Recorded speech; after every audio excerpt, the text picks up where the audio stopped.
All right, welcome back into the channel and welcome in for some Thanksgiving football recap. There's nothing quite like your Thanksgiving football games. I hope you all enjoyed your Thanksgiving holiday, spent some time with your family, had some good food, got full to your stomach, sat back on the couch and watched some football, because Lord knows that is what I did. We had three solid games. We're going to talk about the Bears game to open and why Matt Eberflus just absolutely has to be fired after the performance that he put on, and then doubling down on that in the post-game presser. I want to talk about the Packers and how their Super Bowl aspirations are very real if this offense continues to hit its stride like this. And then we'll talk about the Cowboys and Giants just a little bit at the end there.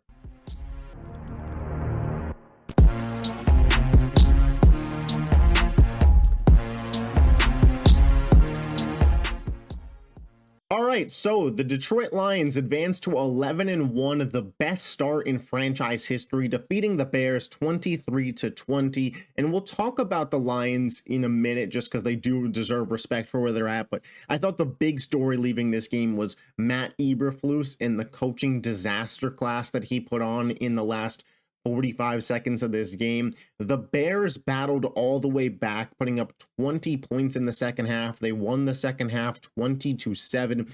Caleb Williams really turned around his poor first half performance and ended up finishing with 256 yards, 3 touchdowns, no picks, and a 97.8 passer rating. Caleb hasn't thrown an interception in 5 straight games, and yet they're not winning any of them. As much as some of this is on Caleb for the blunder at the end, the fact that a timeout wasn't called by Eberflus or Caleb is really just a disaster. But I'm putting 85%, 90% of the blame on Eberflus here. One, Caleb Williams was just sacked. His head coach should immediately call the timeout at that point in time. And to remind everybody where we were at, it was about 3rd and 15, and after the sack, they were still technically in field goal range. It would have been a really deep one, but you're like 5-10 yards away from it being we can make this kick field goal. And it was a 3rd down. You had 1 timeout left and there was over 30 seconds on the clock. So plenty of time to run a quick play, get 5 to 10 yards, get up, spike it, and send Santos out there to send this thing to overtime. That's exactly how it should have played out. Matt Eberflus, the second Caleb Williams gets sacked, should call timeout, let the offensive coordinator draw up a play on this 3rd and 15 to, pick up the 5, 10, 12 yards, whatever it may be, get in field goal range, tell Caleb, hey, we pick up this, hurry it up, get to the line of scrimmage, and once there's about 6 seconds on the clock, hike it and snap it and spike it. Caleb obviously has lofty expectations on him because he is one of these great prospects who was highly touted. He has the Trevor Lawrence, the Andrew Luck level hype coming out. It was this guy's the consensus #1 pick for years, but I do think it's important to remember he is a rookie, and counting on a rookie quarterback to master coming back. What was it? They were down in the first half 16-0. It was 23-7 at one point or something along that's, to count on him to have that comeback against a team that was 10-1. And is the Super Bowl favorite out the NFC. I think they're the Super Bowl favorite betting odds. To count on him to, 1, execute that comeback, and 2, be perfect with clock management along the way, it's asking a lot. Now, if you had a more veteran quarterback, and it doesn't even have to be Mahomes or Allen, but Russell Wilson, Kirk Cousins, they probably are smart enough to get that timeout out. Caleb Williams in the moment, just trying to hurry up, just trying to do what his coaches say, get a playoff. Was it executed perfectly? Absolutely not. And him changing the play call at the line of scrimmage, I didn't agree with either. But if you're Eberflus and you see Caleb get sacked with 30 seconds left, maybe you don't call the timeout. See how quick they could hurry it up. The second that gets to 15 seconds, though, and that ball's not hiked, there needs to be a timeout called. There needs to be. Because even with 15 seconds, you can run quick slant over the middle to Keenan Allen, pick up 5 to 10 yards, get on the ball and spike it. There's plenty of time for that. But you had an additional 20 seconds to where there didn't need to be this big cluster rush at the end. You could have easily called the timeout with 30 seconds, ran a play, got up, spiked it, or you would have had the Hail, if you had an incomplete pass, there's still enough time for the Hail Mary, you would have been fine. You would have been perfectly fine no matter what if you just called that timeout at 30 seconds. Instead, we have this big clusterfuck to end the game. It doesn't look right, and the Bears lose the football game. And then Matt Eberflus doubles down on this decision in the post-game presser, saying that he thought it was executed correct. Even in hindsight, this guy, one, is too stupid to recognize the error, or two, too much of a stubborn hard ass to admit he was wrong. Either way, not good for this team, not good for Caleb Williams, not good for the Bears fans. Can you imagine being a Bears fan coming into this year? You know, playoff hopes were there. Playoff hopes were there. People thought that they could make the playoffs for sure. The Vikings obviously exceeded expectations. People thought the Bears could be the third best team in this division. And you watch this team start off the way they started off and then just ice cold cool off. And this head coach, who many Bears fans correctly wanted out the door before the season even started, says that shit on Thanksgiving in a primetime spot? I'm sorry. It's a disaster. And the Bears are such an attractive coaching destination too, because despite this coaching malpractice, you have Caleb Williams, who's clearly getting better and better, despite being on his second offensive coordinator on his NFL career before fucking Thanksgiving. DJ Moore, Keenan Allen, Rome Odunze, DeAndre Swift, Cole Kmet, a defense that, I'll give Eberflus credit, the defense has stepped up. But Eberflus isn't a head coach, he's a defensive coordinator. And maybe you're looking at your next head coach across the sideline and offensive coordinator Ben Johnson for the Lions. That's a dream for Bears fans, to go into next year with Ben Johnson as the OC. But, you know, it was a coaching malpractice disaster class to end the game from Matt Eberflus and to even double down on it. The Bears have enough talent. There's no doubt in my mind that going into next season, the Bears have enough talent to make a splash. They're going to have a little bit more money to work with, another draft, and hopefully a competent head coach, and they won't start the year with a bad OC, hopefully. If I'm a Bears fan, I love what I'm seeing from a talent perspective from Caleb. He's developing. I think he's played a month of really solid football. You know, there was a little bit of shakiness early on there, but this was just a very, very annoying ending to this game if you're a Bears fan. And if you're a Lions fan, listen, man. 11-1, short week, divisional game. You knew it was going to be a little bit closer than it needed to be. This never felt like one of those 52-6 massacres, despite the Bears not being a great, record team. They've been getting better offensively in the past month, like I mentioned, and it's a divisional game on a Thursday. We saw Pittsburgh drop one to Cleveland last week. Like, you see how easily these games can be dropped, especially at this point in the season. Everybody's banged up, and for Detroit, I mean, how many freaking injuries do they have in this game? Malcolm Rodriguez, their linebacker, is now out for the year with a torn ACL. Aiden Hutchinson potentially out for the year, could be back for a potential Super Bowl, but injuries are starting to pile up for that Detroit defense, and, they got grit. They got grit. There's no other way to say it. This team has grit. Montgomery and Gibbs, 88 and 87 rushing yards, respectively. Jahmyr Gibbs, man, he to me is the most explosive running back in football. And I say explosive, Saquon obviously breaks off the big plays, and, Derrick Henry the same, but Jahmyr Gibbs, it just feels like, he's earned the Sonic nickname, right? Sonic and Knuckles, him and Montgomery, it feels earned. For Detroit, every game is must win. And as crazy as that sounds, they started off 11-1. They're an 11-1 fucking football team. And in 2 weeks, they could be the 3 seed in the NFC North. If they lose back-to-back games, they could be the 3 seed in the NFC North and be the 6 seed in the playoffs. Because next Thursday, they play Green Bay, who got a win, and now they're 8-3 or 9-3. 9-3, I believe. And Minnesota is 9-2 going into this weekend, and if they get a win, they're 10-2.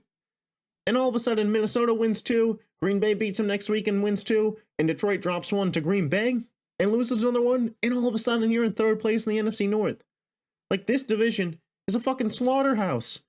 I mean, look at the Bears. They're the worst team in this division, and they almost pushed the Lions to overtime on Thanksgiving Day. So, shout out Detroit for getting it done. This crossed my mind, and I don't want to sound like I'm being negative towards Lions fans in any way, because I'm really not.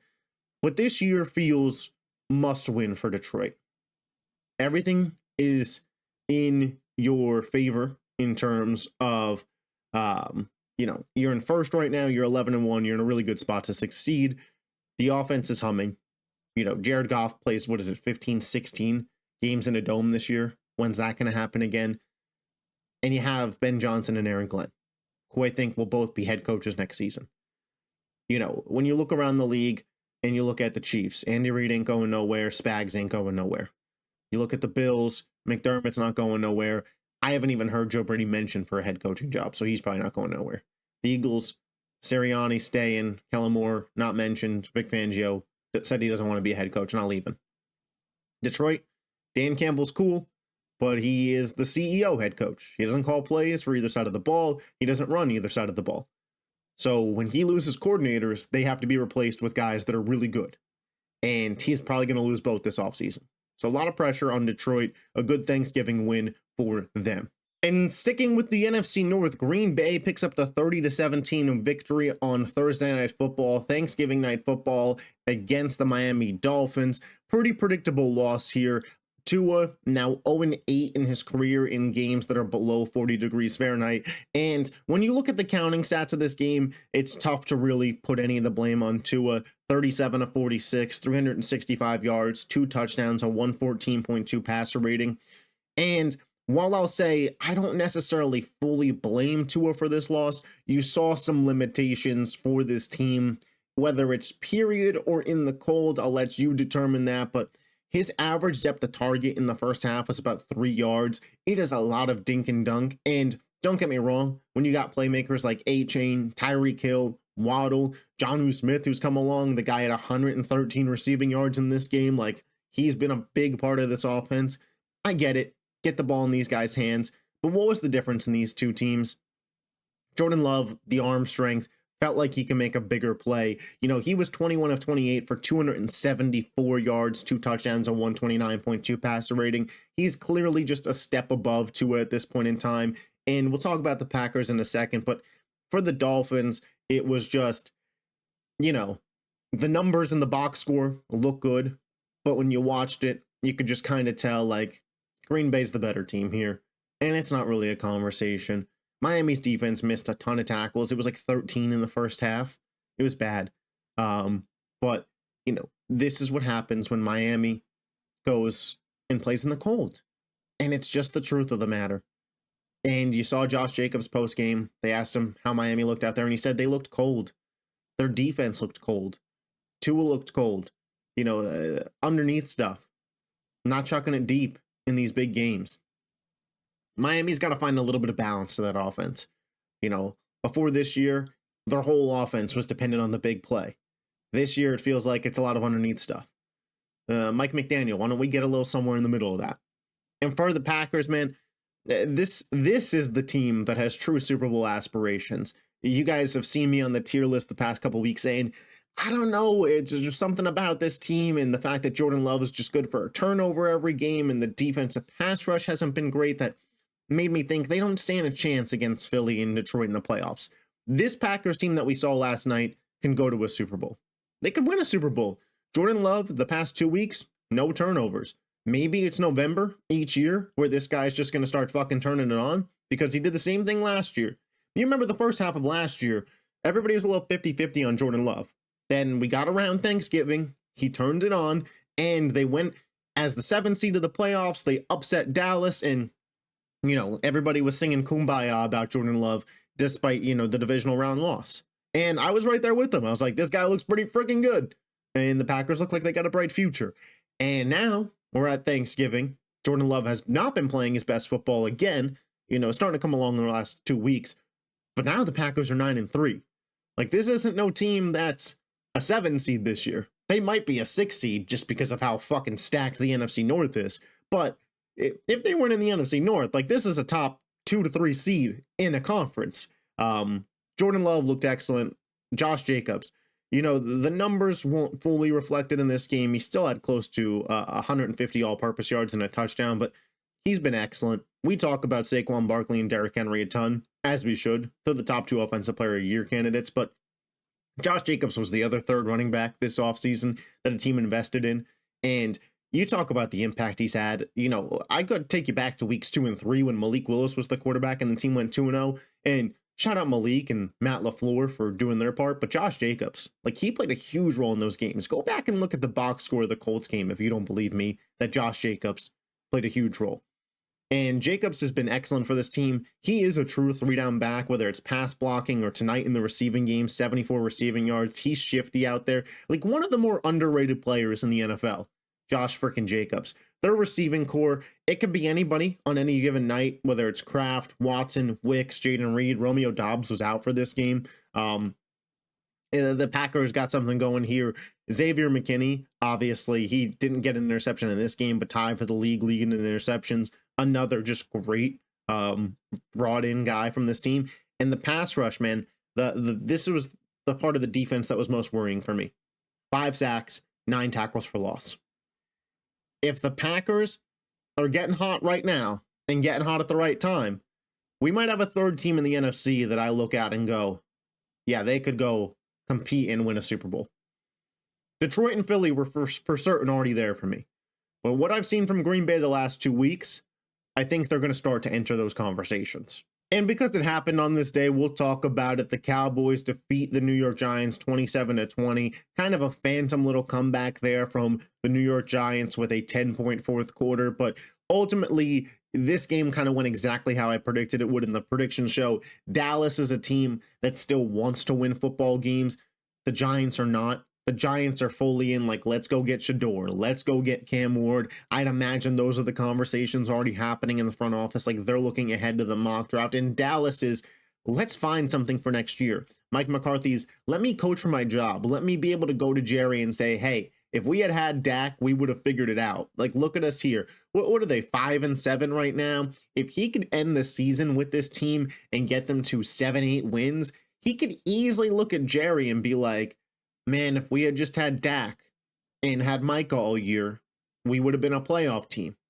And, you know, Jerry at his age, how much does he love change? Like, there is some real stakes on the line for Dallas. How good's their draft pick going to be? You know, what can they change about this team? Rico Dowdle, you talk about a team that didn't have a running game, 22 carries, 112 yards, and a touchdown. A guy who has come alive in the second half of the season for Dallas. They may have found their real running game. Going forward, CeeDee Lamb, a little banged up in this game, and they still win without him. Cooper Rush was fine as a backup. Micah Parsons is a freak. I mean, that's just the truth of it. The guy, when healthy, is a top 5 defensive player in the world. And, you know, 5 might be a little low. You could argue top 3. If you could pick one defensive player to start a franchise with right now, you'd be crazy to not pick Micah with the age factor. But him, Watt, and Garrett, like, that feels like a pretty solid top 3 defensive players in the world. And I get it. We got a little bit of bias to pass rush because they get the sacks and they're always winning defensive player of the years and there's corners out there, but an elite pass rusher, there's nothing like it in this league. So Dallas gets rolling. Dallas has some momentum, something to be happy about, something to keep them pressing forward. For the Giants, Drew Lock, Tommy DeVito, it doesn't look like it's really going to matter, but obviously Drew Lock's the better player. I expect DeVito to go back out there because, again, I don't think the Giants are winning games. I tweeted this out, though, a couple weeks ago, and somebody responded to it again today because it did, like, pretty well on Twitter for some reason. The Giants, man, I still love their foundation. Tyrone Tracy, I still think is great. He's got a little bit of a fumbling issue, but I think he's a really solid back. You pair him with, like, a nice power back. Singletary, not that guy, but if you could pair him with, like, a Gus Edwards, I think that's a nice, formidable running back duo for this team. You have neighbors. I'm a fan of Hyatt and Wan'Dale Robinson, but maybe you bring another veteran wide receiver in that group or a better tight end. I don't love Theo Johnson, but I know a lot of people do, so we'll see how that works out. A quarterback, I like Daboll. I like that defensive line. You work on that secondary. And the Giants in 2 years feel like they could be real players in the NFC East. I think it's going to take a couple drafts. The quarterback has to develop, and you got to work on that secondary, but listen, the foundation for a nice house, to me, feels like it's there for the Giants.